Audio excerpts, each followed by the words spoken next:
There is one financial mistake young people make that costs more than every bad investment, every impulse purchase, and every financial disaster combined. Not because it drains your bank account, but because it drains something you can never get back. And the most terrifying part about this mistake? It doesn't feel like a mistake while it's happening. It feels completely normal. It feels like living. It feels like being young, which is exactly why it's so expensive. By the end of this video, you'll understand exactly what this mistake is, why it's been happening to you quietly for years, and why the window to fix it, though still open, is smaller than you think. But before I tell you what the mistake actually is, I need to show you what it's already cost you, because that number is going to change how you see everything that comes after it. The most expensive financial mistake young people make has a real name. It's not overspending. It's not under-earning. It's not even lack of financial education. It's this: delaying financial ownership during the most valuable years of their life. Let that sit for a moment. Not delaying success, not delaying wealth, not delaying some distant dream. Delaying ownership during the specific years when ownership is cheapest, most powerful, most compounding, most irreplaceable. And the reason most young people delay ownership isn't laziness. It isn't lack of ambition. It's because they're spending those years doing something else entirely. Consuming, scrolling, watching, buying, upgrading, appearing, performing, not building, not investing, not compounding, not owning.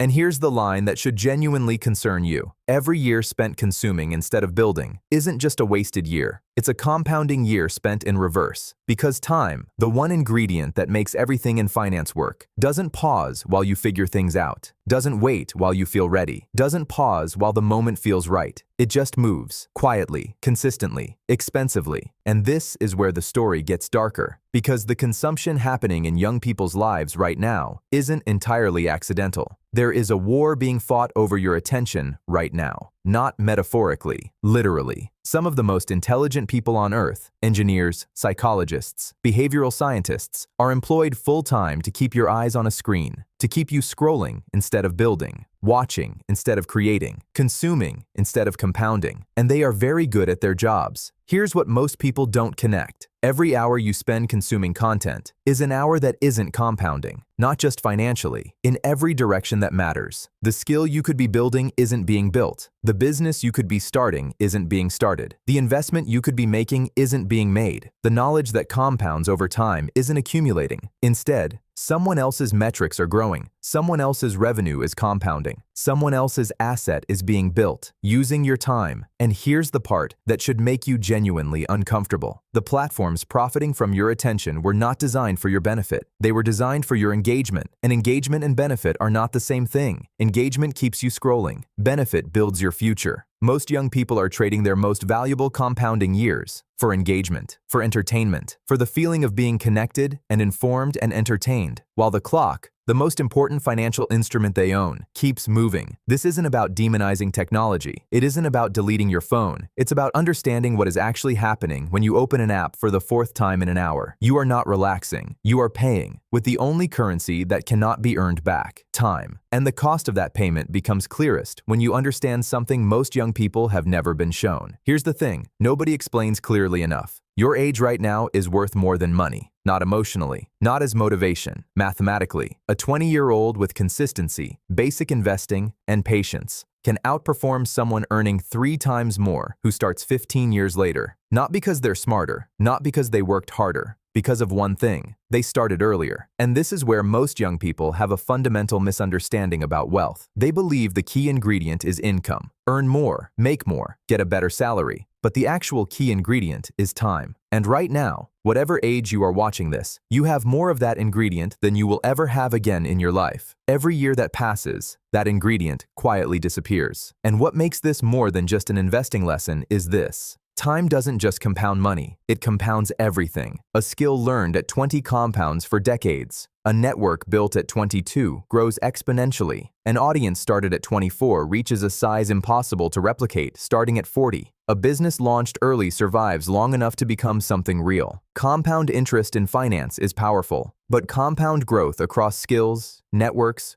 audiences, and businesses is what actually creates the kind of wealth and freedom most people spend their entire lives chasing. And all of it, every single form of compounding, requires the same ingredient: time, starting now. But here is where this gets psychologically interesting. Because knowing this information is not enough. If knowledge alone changed behavior, every person who understood compound interest would be investing. They're not, which means something else is happening. Something deeper than ignorance. Something that sounds like this. Ask most young people about investing, about building, about starting, and you'll hear one of three things. I'm still young. I'll start when I have more money. Now isn't the right time. Every single one of those sentences is costing them a fortune, not because they're lazy, not because they don't care, because they don't truly understand what later actually costs. And here's the psychological trap that makes this so powerful. Waiting feels responsible. I'll start when I'm more stable. Sounds like wisdom. Sounds like maturity. Sounds like financial responsibility. But financially, it's the most expensive patience in the world, because later doesn't just mean delayed success. Later means paying a price that cannot be refunded. Every year of delay isn't just one missed year of returns. It's 1 year of compounding that never begins. 1 year that cannot be added back to the timeline regardless of how much money is made later. And the "I need more money first" belief is perhaps the most dangerous illusion of all, because it keeps people waiting for a threshold that keeps moving. First, it's when I make a little more. Then it's when I pay off this. Then it's when things settle down. Then suddenly 15 years have passed, and the waiting has cost more than any bad investment ever could have. Here's the uncomfortable truth. Most financial content is too careful to say directly. Waiting for the perfect time to start is the mistake. Not the coffee, not the takeout, the waiting. And right now, in this exact moment, there are two people your age, same city, same income, same starting point. One started imperfectly with a small amount on an ordinary Tuesday with no special motivation and no perfect plan. The other is still waiting for the right moment. 15 years from now, those two people will live completely different financial lives. Not because one was smarter, not because one earned more, because one understood that time is the ingredient that cannot be purchased later. But here is what silently happens to most young people while they wait. There are two ways to move through the world financially, as a consumer or as an owner. And most young people, without ever consciously deciding, were trained to be consumers. Not because they're weak,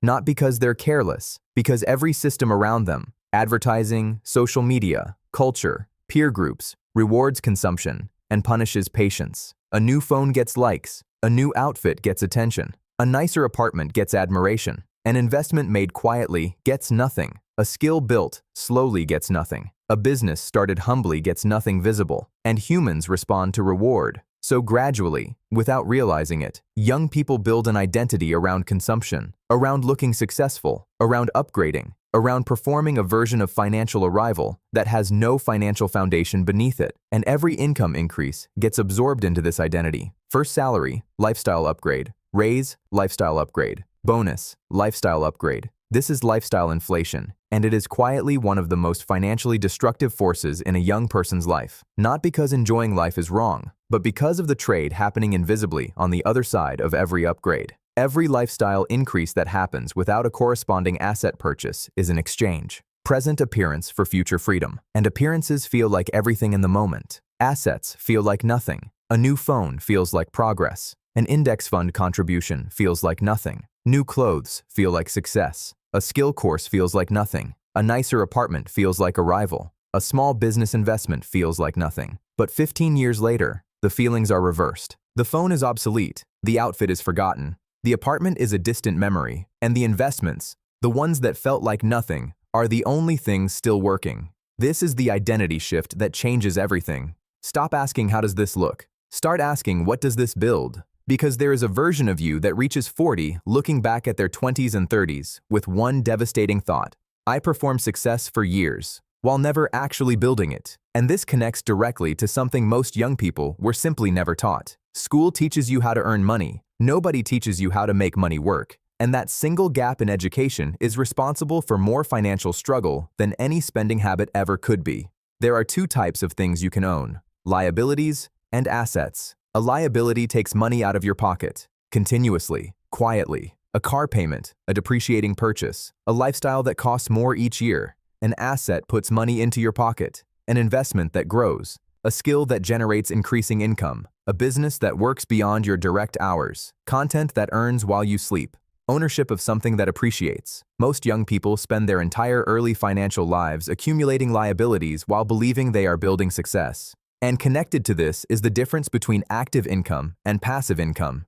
Active income requires your time every single time. You stop working, you stop earning. Your income has a ceiling because your hours have a ceiling. Passive income doesn't require your time every time. It works alongside you, while you sleep, while you live. The goal isn't to stop working. The goal is to build things that work while you do. But the most important concept most young people were never taught isn't compound interest. It isn't assets versus liabilities. It's this: how to make money earn for them. Not how to earn money. Everyone learns that. How to take money earned and deploy it in a way that generates more without requiring more of your time. That distinction, learned early enough, changes everything.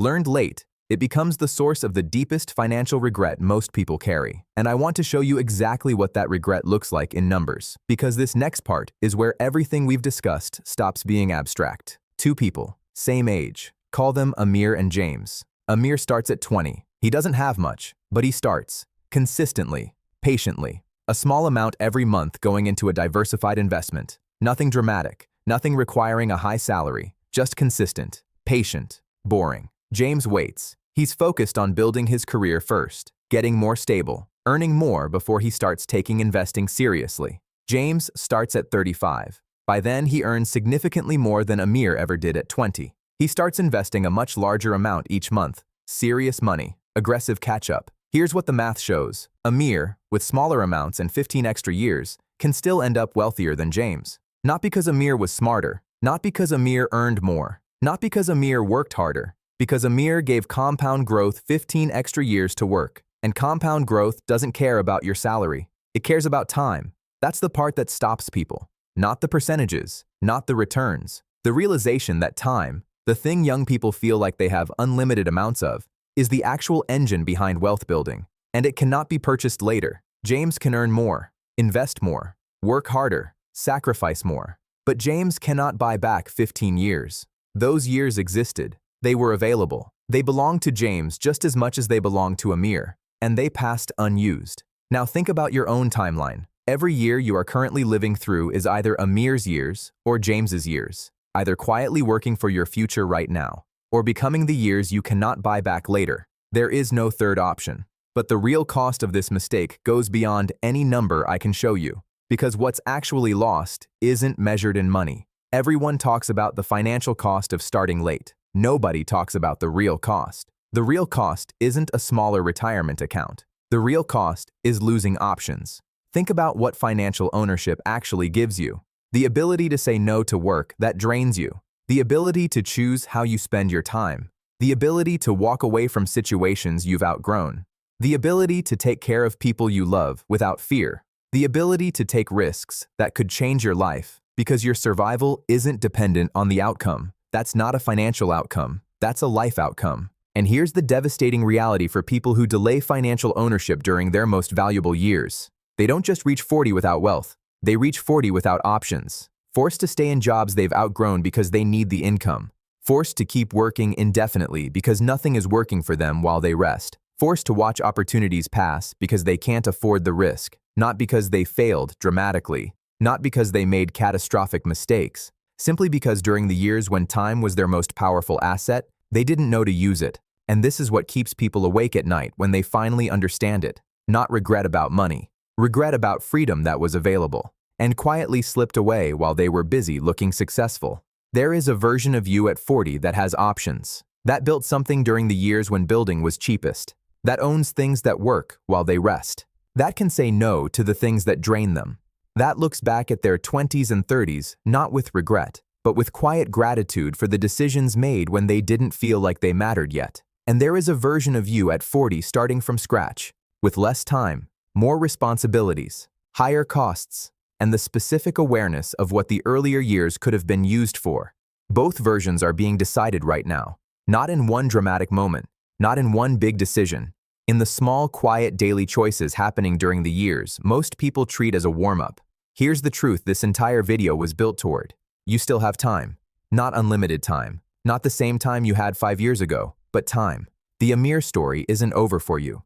It's not too late to start being the person who started early. Because early isn't a fixed age. Early is just before later, and later is the most expensive place to begin. You don't need a perfect plan. You don't need a large amount. You don't need everything figured out before you start. You just need to understand one thing deeply enough that it changes how you move through the years you're currently inside. Time is the asset. Everything else is just the vehicle. Your skills are compounding or stagnating right now. Your habits are building something or building nothing right now. Your attention is being invested or being harvested right now. And 15 years from now, you will either be Amir or you will be James, with more money, more regret, and a gap that no income on earth can close. The most expensive financial mistake young people make isn't spending too much. It's underestimating the value of the years they're living through right now. You still have time. The question was never whether you have time. The question is, are you someone who uses it or someone who watches it pass? If this changed how you see the years you're currently living,